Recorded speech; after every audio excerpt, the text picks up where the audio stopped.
ওরা যেটা করতে চাইছে সেটা তো ত্যাগ এবং তিতিক্ষার কারণে না, অ্যাগ্রেশনের কারণে। অ্যাগ্রেশনের প্রতীক তো গেরুয়া নয়, ওটা আমার বাপের সম্পত্তি নয়, আমার ইচ্ছা হলে আর আমি করে দিলাম। বাঙালি মানুষের এত অধঃপতন ঘটেনি। নেতাজি সুভাষচন্দ্র বসুকে অপমান করছেন ভারতবর্ষের স্বাধীনতার মাসে দাঁড়িয়ে, অগস্ট মাসে দাঁড়িয়ে।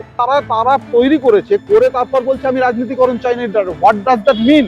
যদি গেরুয়া রঙে আপনাদের যদি অসহ্য থাকে, তাহলে আপনারা অন্য কোনো বন্দোবস্ত করুন। কে সে থিয়েটারের কে? কবে শেষ থিয়েটার করেছে সে? এক মাসে 3 বার একাডেমির রং বদল। আর নাট্য জগতের সঙ্গে যুক্ত মানুষরা এটাকে কিভাবে দেখছেন, গেরুয়াকরণ এটাকেই বা কিভাবে দেখছেন তারা? আমাদের সঙ্গে রয়েছেন জয়রাজ, তার সঙ্গে কথা বলবো। এই যে বারবার রং বদল, তাও আবার গেরুয়াকরণ, এই বিষয়টাকে আপনারা কিভাবে দেখছেন? খুব খারাপ ভাবে দেখছি, মানে একেবারে ফালতু ভাবে দেখছি। এ আর বলার কি আছে? ওটা 1933 সালে তৈরি করা একটা অডিটোরিয়ামটা যিনি তৈরি করেছেন সেই প্রধান মানুষটির নাম হচ্ছে লেডি রানু মুখোপাধ্যায়। লেডি রানু মুখোপাধ্যায়ের সাথে রবীন্দ্রনাথের কি সম্পর্ক তা বাঙালি জানে। যখন এই হল তৈরি হচ্ছে, যখন এই কাজ করছেন, একাডেমি অফ ফাইন আর্টস তৈরি করছেন রানু মুখোপাধ্যায়, তখনও রবীন্দ্রনাথ জীবিত। রবীন্দ্রনাথ 41 সালে মারা যান, 33 সালে একাডেমি অফ ফাইন আর্টস তৈরি হয়েছে। ওই অডিটোরিয়ামে, ওই একাডেমি অফ ফাইন আর্টস এর মিউজিয়ামে, গ্যালারিতে সংরক্ষিত রয়েছে যাদের ছবি, তাদের নাম হচ্ছে গগনেন্দ্রনাথ ঠাকুর, তাদের নাম হচ্ছে অবনীন্দ্রনাথ ঠাকুর, তাদের নাম হচ্ছে যামিনী রায়, তাদের নাম হচ্ছে আচার্য নন্দলাল বসু। এরা ঠিক করছেন একাডেমি কিরকম ভাবে তৈরি হবে। এত স্পর্ধা। রুদ্রনীল ঘোষ যেটা বলছেন যে রাজনীতিকরণ চাই না, লাল ঝান্ডা এখানে উড়ুক সেটাও তিনি চান না, কিন্তু এই যে গেরুয়া রং, তাহলে যদি লাল না থাকবে তো গেরুয়া, হ্যাঁ কেন? ওটাই তো রাজনীতিকরণ। কখনো তো পরিবর্তন হয়নি, কোনোদিন হয়নি। এই অডিটোরিয়াম যখন তৈরি হয়েছে, যখন হয়েছে, তখন তো মানে একাডেমি অফ ফাইন আর্টস যখন তৈরি হচ্ছে, তখন তো ভারতবর্ষ স্বাধীন হয়নি, তারাও ধৃষ্টতা দেখায়নি। কি কাদের হাতে এসে পড়লো? কংগ্রেস সরকার, তারপরে দেখা গেছে, তারপরে তৃণমূল কংগ্রেসের সরকার দেখা গেছে, বামফ্রন্ট সরকার দেখা গেছে, কেউ তো করেনি এ কাজ। এটা প্রথম ওরা করেছে। তারা করে দিয়ে বলছে যে রাজনীতিকরণ চাই না। রাজনীতিকরণ তারা তৈরি করেছে, করে তারপর বলছে আমি রাজনীতিকরণ চাই না। What does that mean? এর বালখিল্যতা হচ্ছে। জনমানসেও কি এর কোনো প্রভাব পড়বে? অবশ্যই পড়বে, নিশ্চয়ই পড়বে।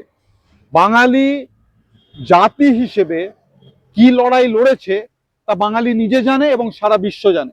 এশিয়ার প্রথম নোবেল লরিয়েটের নাম, শুধু বাংলার নয়, শুধু ভারতবর্ষের নয়, এশিয়ার প্রথম নোবেল লরিয়েটের নাম রবীন্দ্রনাথ ঠাকুর। তাকে ওরা অপমান করছে প্রতিদিন, প্রতি মুহূর্তে, প্রতিনিয়ত অপমান করছেন। রবীন্দ্রনাথ সম্পর্কে কথা বলতে গিয়ে সজল ঘোষ রবীন্দ্রনাথ এই কথা বলেছেন ভিডিওতে। এত স্পর্ধা তাদের, তারা এই কাজ করছেন। স্বাধীনতা মাসে দাঁড়িয়ে তারা স্বাধীনতার সাথে ভারতবর্ষের যে নামটা সমার্থক, মানে ওই নামটা উচ্চারিত হলেই ভারতবর্ষ স্বাধীনতা বোঝে, নেতাজি সুভাষচন্দ্র বসু, তাকে লাগাতার নাগাড়ে তাদের একজন এমপি অপমান করে যাচ্ছে। নাগাড়ে একটা কথা বিজেপির তরফ থেকে আসেনি। মুখ্যমন্ত্রী তো একদম বলেছেন যে জিরো টলারেন্স নেতাজি। কি ধরনের জিরো টলারেন্স নেওয়া হবে? তিনি কি পদক্ষেপ নেওয়া হয়েছে? পদক্ষেপ নেওয়া হয়েছে কি? কোন জিরো টলারেন্স? উনি তো এমপি রয়েছেন, পদত্যাগ করেছেন এমপি হিসেবে। পদত্যাগ করা উচিত।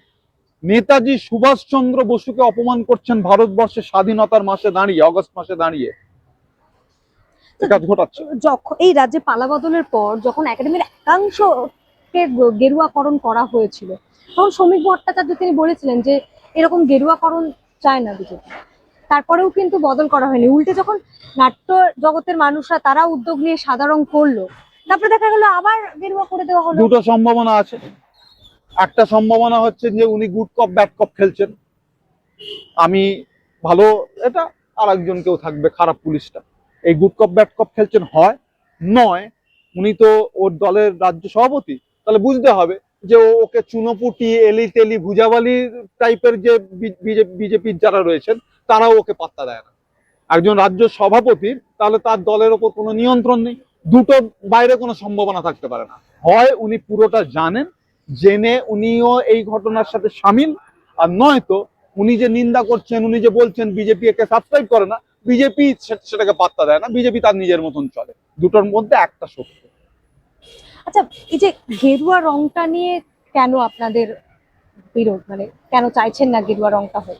না না, গেরুয়া রং রং নিয়ে বিরোধ এরকম নয়। ওখানে যদি হঠাৎ যদি আজকে গিয়ে লেমন ইয়েলো কালার করে দেয় কেউ, তাহলেও বিরোধ। ওখানে গিয়ে যদি পিঙ্ক কালার করে দেয় কেউ, তাহলেও বিরোধ। ওটা যে কিছু করে দিলেই বিরোধ। ওটা একটা হেরিটেজ। ওটাকে ওটা ওটা ওটা আমার বাপের সম্পত্তি নয়। আমার ইচ্ছা হলে আর আমি করে দিলাম। আমার যে কোনোতে শুধু গেরুয়া বলে কেন বিরোধ হবে? এসব ভুল ন্যারেটিভ, বাজে ন্যারেটিভ। গেরুয়া বলে বিরোধ নয়। ওরা গেরুয়াটাকে স্পেসিফিক্যালি ওরা করতে চাইছেন, সেটাই ডিফারেন্ট থিং। সেটা ওদের এজেন্ডা। কেন মনে হয়, কি এজেন্ডাতে? Agenda simple agenda.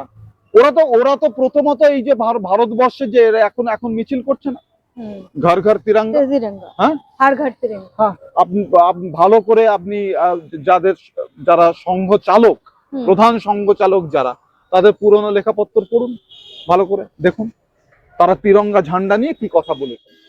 তারা নিজেরা স্বীকার করে না, তারা মনে করেন যে তিরঙ্গা ঝান্ডা ভারতবর্ষের ঝান্ডা হওয়া উচিত ছিল না। তাদের স্টেটমেন্ট আছে, লিখিত স্টেটমেন্ট। তারা মনে করে যে ভারতবর্ষের পতাকা, এই যে ত্রিবর্ণ রঞ্জিত যে পতাকা আমরা ভারতবর্ষের পতাকা হিসেবে গ্রহণ করেছি, সেই পতাকা ভারতবর্ষের পতাকা হওয়া উচিত নয়। এটা তারা বলেছে তো, এটা তাদের লিখিত রয়েছে তো ডকুমেন্টে। তারা তো ভারতবর্ষের এই পতাকাকে অ্যাকচুয়ালি মান্যতা দেয় না। এটা তাদের স্ট্র্যাটেজিক মুভ। গেরুয়া নিয়ে আমাদের কোনো আপত্তি নেই। ত্রিবর্ণ রঞ্জিত পতাকা, তার প্রথম রংটাই গেরুয়া, ত্যাগ এবং তিতিক্ষার প্রতীক, তাতে কোনো আপত্তি নেই। কিন্তু ওরা যেটা করতে চাইছে সেটা তো ত্যাগ এবং তিতিক্ষার কারণে না, অ্যাগ্রেশনের কারণে। অ্যাগ্রেশনের প্রতীক তো গেরুয়া নয়। এটা গেরুয়াকে ডিমিন করছে তারা। যেটা ত্যাগ এবং তিতিক্ষার প্রতীক, তাকে অ্যাগ্রেশনের প্রতীক হিসেবে তারা নিয়ে আসছে সামনে। তাহলে এখন আপনারা কি করবেন ভাবছেন? আমরা আমাদের প্রতিবাদ জারি রাখবো। আমরা যে কথাগুলো বলছি সেই কথাগুলো প্রতিদিন, প্রতি মুহূর্তে, প্রতিনিয়ত জানাবো। যেটা ঘটছে বাংলার বুকে, বাঙালি জাতিসত্তার ওপর এরা আক্রমণ নামিয়ে আনছে, এ কথা আমরা প্রতিদিন, প্রতি মুহূর্তে বাঙালি মানুষদের কাছে গিয়ে বলবো, বোঝাতে চেষ্টা করব। এবং আমরা স্থির বিশ্বাস করি যে বাঙালি জনজাতির, বাঙালি মানুষের এত অধঃপতন ঘটেনি, এটা আমরা মনে করি। একটা কথা চালু আছে যে কিছু মানুষকে অনেক দিনের জন্য মূর্খ বানিয়ে রাখা যায়, আর অনেক মানুষকে কিছু দিনের জন্য মূর্খ বানিয়ে রাখা যায়, কিন্তু অনেক মানুষকে অনেক দিনের জন্য মূর্খ বানিয়ে রাখা যায় না। আচ্ছা, এই যে হাওড়ার শিবপুরের যে বিধায়ক রুদ্রনীল ঘোষ, আপনাদের এই সহকর্মী, তার সঙ্গে কথা বলবেন বা কোনো আবেদন রাখবেন, কিছু ভেবেছেন? না, আমি আবেদন নিবেদনের রাজনীতিতে, আমি আবেদন নিবেদনের পদ্ধতিতে বিশ্বাস করি না। তার কাছে কিসের আবেদন রাখবো, কিসের নিবেদন করবো?